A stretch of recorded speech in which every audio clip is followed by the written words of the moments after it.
Marcellus Wiley, what's good? Life's good, man. Life's great. Yeah? Just enjoying it all, man. Taking it in. Extended the family. Got the little man at home, 10-month-old. So Okay, congratulations. thanks, man. Trying to create the legacy. No doubt. All great. So you grew up in Compton. Yes. Okay, now we always hear stories about Compton. Now, when you were growing up, how was it?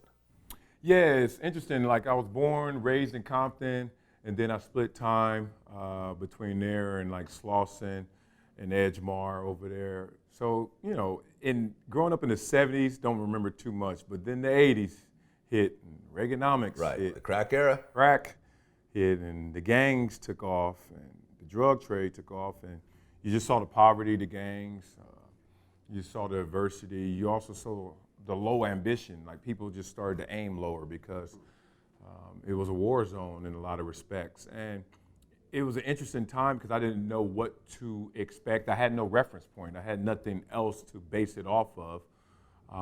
And you just learn some survival instincts. You just learn how to get through it. You learn what to wear, what not to wear, where to go, where not to go, who to be around, who not to be around. You just kind of learn these codes.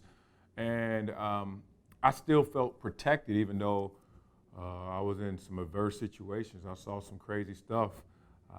And it was tough. Like when you see the Compton map, when you see it, it's like sectioned off with gangs. Essentially the entire city of Compton is all gangs. Like every section, Crips, Bloods, Mexicans. Like Bloods, you know what I mean? So like when you grew up, was it a Crip area, a Blood area? How was it? Yeah, it was a Crip area right by the high school, Compton High School. So, if you go back, Centennial High School wearing the red and Compton High School wearing the blue, Crip, Blood. A lot of that started from there. So yeah, it was a gang. Palmer Block, Compton Crip was the one that was like really intense right there. And I didn't have any brothers growing up. And it's weird, I've always said thank God I didn't have brothers because I knew they would have, if they were a part of that, because my uncles were, they're all in gangs, all in drugs. And if I had brothers, I think it would have brought me closer to the streets than further away. But just grew up in that neighborhood and it was crazy because then everything was intense and everything was real. Like to Crip walk, C walk was real. Like that was like, I'm bringing attention to me, my set, this is who we are. And you fast forward to 20 years, 30 years, and you're seeing just R&B singers do it. Like it's just weird. A lot of the codes got watered down and a lot of people, it got desensitized to a degree, but it changed over the years. But when I was growing up, I knew what to do and what not to do, and my uncles protected me until I started to see them fall to the wayside and fall victim to the streets, and then that influenced me. What do you think was the craziest thing you ever saw or experienced during that time? Well, one of the crazy, it's a list. Like every time I bring up one, someone reminds me of another one. I was like, yeah, that ranks up there too. One time we were playing a football game at Manual Arts High School, and they had an apartment building across the street from there that was right across from the football field, and we were warming up. And they already had moved our football game just because of the gang warfare. And I couldn't go to school in Compton. My parents, my mom was like, no. My mom went to school in Compton, straight A student her entire life, but knew that I just had to go to school outside that district, and we had to live, and that's why we were splitting time. We were warming up early game, already trying to make sure that the gangs are not there at nighttime, so it's a daytime game.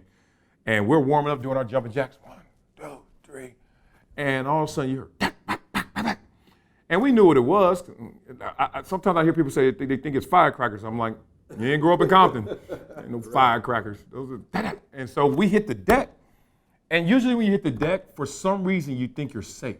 For some reason you're like, all right, I'm below the bullets, which is absurd, but you think you're below the bullets. And we're on the deck and I'm looking around. Referees are on the deck. Everyone's on the deck. And then we look around and then all of a sudden you start to see dust. They were shooting at the field. They were shooting at us. Like two teams, Westchester, Manual Arts, warming up for a football game. Pop, pop, pop. Safe. No. So you're just sitting there stuck.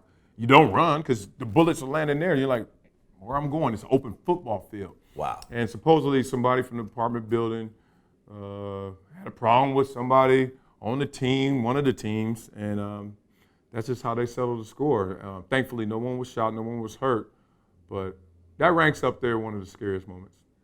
So you yourself never joined any gangs? No, not even close. Not even close? Didn't even have the desire, didn't even have the itch. I saw my uncle murdered. I saw another uncle killed. Difference. Murder, hit upside the head with a bat, died. Killed. Someone cut his brake lines, another rival gang. He used to drive a... They cut your uncle's brake lines in order to kill him? Yeah. That's how serious it was? Yeah, it was that serious. He was driving his truck and on the freeway and going for the brakes and no brakes. And so that happened. And then one committed suicide. Those are like my big brothers, because in my family, my uncle's maybe 8-10 years older than me, but it still felt like we were part of the same generation. And when I saw them all get sniped by the streets, I was like, are you kidding me? So thank God for rap music. Thank God for NWA. Thank God for King T, Ice-T. They helped me because I listened to those stories and I knew the reality of those stories. I knew the end. After the 5-minute song, I knew how it really ended. And I lived vicariously through it. I got my gangsta out on my mixtape. I got my gangsta out on K-Day. But for real in them streets, there were no games being played. Now, you had a situation where you talked about recently where you had ran into Suge Knight. Ah, yeah. Did you know Suge Knight back in Compton? Oh, no. First time I heard of Suge Knight outside in the football world, you hear about the death row days. I knew all that. Then I get to San Diego, and my coach Wayne Nunley, was like, he was telling us a story, and he was like, yeah, we coached Suge Knight. I'm like, what? He was like, yeah, UNLV, I guess, in Vegas, and he said Suge was a good player and all that. And so it was kind of funny to hear his side of how Suge was a good dude, a good player. It kind of made him more of a teddy bear in our eyes instead of the death row guy. But that was right before I had my encounter with Suge. It was I forget the name of this club, but right now it's this real popular, super popular gay club that's on Santa Monica Boulevard in that corner. I remember being there, and I forget the year, but this is when Game was starting to get his name out there, and he used to freestyle everywhere. 2004, 2005, something like that? Maybe that, yeah, it's before the album, so it had to be like before 04, 05, but yeah, he's like freestyling everywhere. So it was like, oh, okay, this is the dude from Compton that everybody is just, he got a rep for just showing up at a club and just give me an instrumental, I'm out. And so I'm there, this is my heyday too. I'm playing in the NFL, I got my white Rolls Royce, I'm going hard. And I got 2 tables at this club. And I always get to clubs early. One, I just like to scope it out. I want to see every element that's coming. Right. That's just me. And 2, I gotta get my money's worth. I'm like, if I spend all this money, I ain't getting there at no 12:30 in at 1:45. Those tables ain't cheap. No, they're not cheap. So I'm there and I'm watching it start to come, and all of a sudden, waitress tapped me. She's like, yeah, that table right there is for someone else. I was like, that table's for who? I said, we got these 2 tables right here. And I'm just like, I'm spending my money, so how can you tell me no? Who's gonna spend more money than me? Well, that table's for Suge Knight.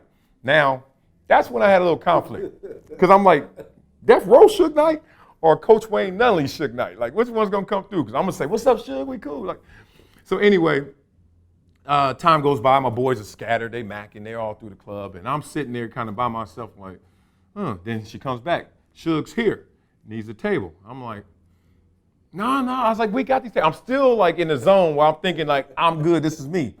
Finally, the entourage and the crew start coming towards the table, and I quickly realized maybe I should get this table up. So I did get the table up, all that happened.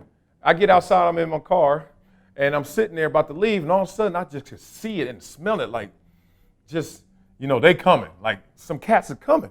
I'm like, what? And then it was Game, and it was like Willie McGinnis. They were like, you need to get out of here, dog. And I was like, what's up? He's like, man, Suge and them boys looking for you. And I was like, what? And I just left. A few weeks later, some event, some randomness, I see Suge, and he's just laughing. He's like, what's up, man? What's up, Wiley? Man, I heard that someone went down the other day. I was like, yeah, man, you try to get me messed up. And he was like, oh, I didn't even know it was you, though. And he was laughing it off. I was like, oh, I could have died over it. You just had mistaken identity. But we didn't squash anything. We didn't have any beef. But it was interesting, and it was ironic that it came that close. But we were able to laugh it off. Gucci's absolutely the boogeyman of hip hop. Like, it's just certain individuals you just know that at any given moment it could go left. Right. Gucci's one of them. T.I.'s one of them. I told y'all that before. I don't know why y'all keep acting like T.I. ain't Gucci level crazy. Maybe T.I. is Gucci level crazy. Gucci might be T.I. level crazy. You mean to tell me that if I walked up to your mother right in front of you and shot her in the face, and then I left the country and you can't get to me, you wouldn't tell the police? Hell no, where your mama stay at?